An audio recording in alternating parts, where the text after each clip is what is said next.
this one here, no, this one's a little shot. Hold on, Bill. Construction workers building an addition to the hotel assisted in the rescue operation. But I'd seen this one woman just had a short fur coat on, had her one leg out the window, ready to jump out the window. I figured we had to get her first, and we brought her down the scaffold first. And I went up 2 more times after that and got more people down, but that's when the smoke got to me, and I went to hospital 4 days. At one point, I hit the button. I don't know why I did it. And the door opened up, and I saw 2 bodies inside. And there was another girl standing with me, and she screamed, and I just ran. It was an eerie sensation. It was like being in a tunnel. You could hear people screaming in the distance. It was just like a horror movie. You passed bodies without thinking of it. I know that I was in such intense pain. The feeling that do not want to die, with the smoke just slowly creeping around you. I went into a lot of different rooms. I was just with a bunch of people. Some were hysterical, some were calmer, some were crying, some were praying. And in a very short period of time, from when I got into the hall, into the stairwell the second time, I was out. I simply don't remember going down 23 flights of stairs. I guess it was about an hour and a half of just sheer bedlam up there, not knowing where you stood. I thought that was it. When another fireman came into the room, and he said that there was a clear stairway and to follow him. And I just bolted down 9 flights of stairs. And then I realized, how am I ever going to find Alan? All I could think of was that he got stuck in the elevator. I kept thinking I saw her. So I ran over to this group and it wasn't there. And then I heard that they were trying to send busloads of people over to the convention center. We were missing each other on the different buses when finally he spotted me. I was never so happy to see anybody in my whole life. I did not think I was coming out alive. Air Force helicopters joined Metro Police and other helicopter units to rescue victims from the roof. People from all over Las Vegas offered assistance. The Barbary Coast, located across the street from the MGM Grand, shut down casino operations and opened up an aid station. School buses responded to move survivors to the Las Vegas Convention Center.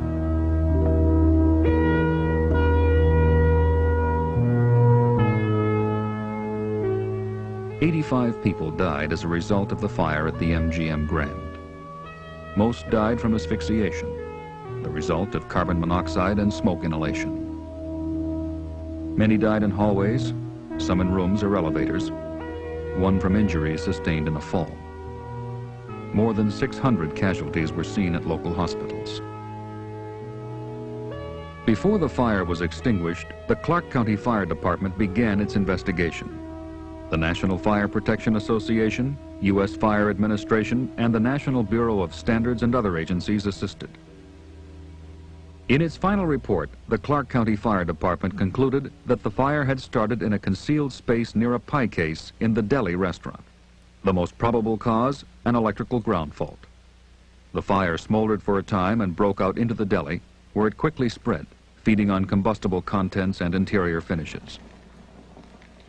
When fire broke out into the casino, it fed on a massive fuel load of furniture, decorations, and gambling paraphernalia, spreading the fire with such force and speed that it blew out the hotel doors and spread to the porte cochere. The fire was largely confined to the casino level and brought under control by 8:30 in the morning, but it released immense quantities of highly toxic smoke. Design, construction, and maintenance factors contributed to the smoke spread to the high-rise. For example, seismic joints, open shafts designed for earthquake protection, which extended from above the casino ceiling to the top of the high-rise, spread the smoke upward, as did stairways and elevator hoistways. Smoke spread into corridors and reached air conditioning units on the roof, which were not equipped with smoke detectors to shut the systems down. The smoke was recycled back down shafts and into the corridors. It migrated into guest rooms through fan coil units and around doors. Smoke also spread up plumbing chases and bathroom vents.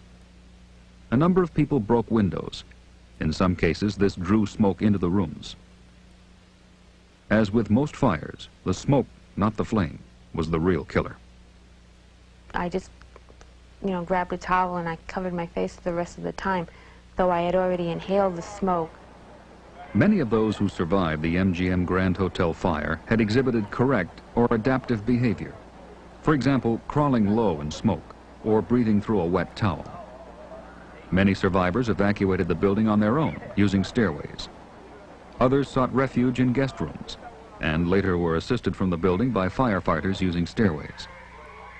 Some were rescued by fire department ladders and by helicopters. A few set examples that would have been dangerous to follow.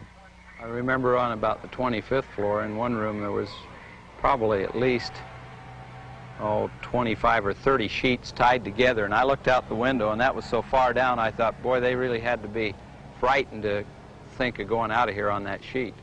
For over an hour, the sound of glass never stopped.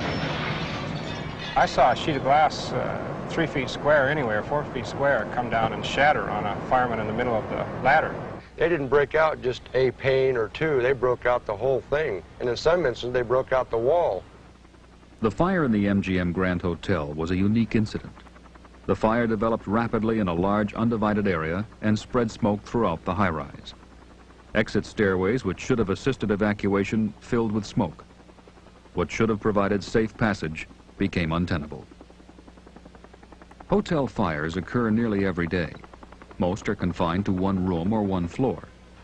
However, hotel guests can take steps to protect themselves. Fire safety begins at the check-in counter. Good afternoon, ladies. Checking in.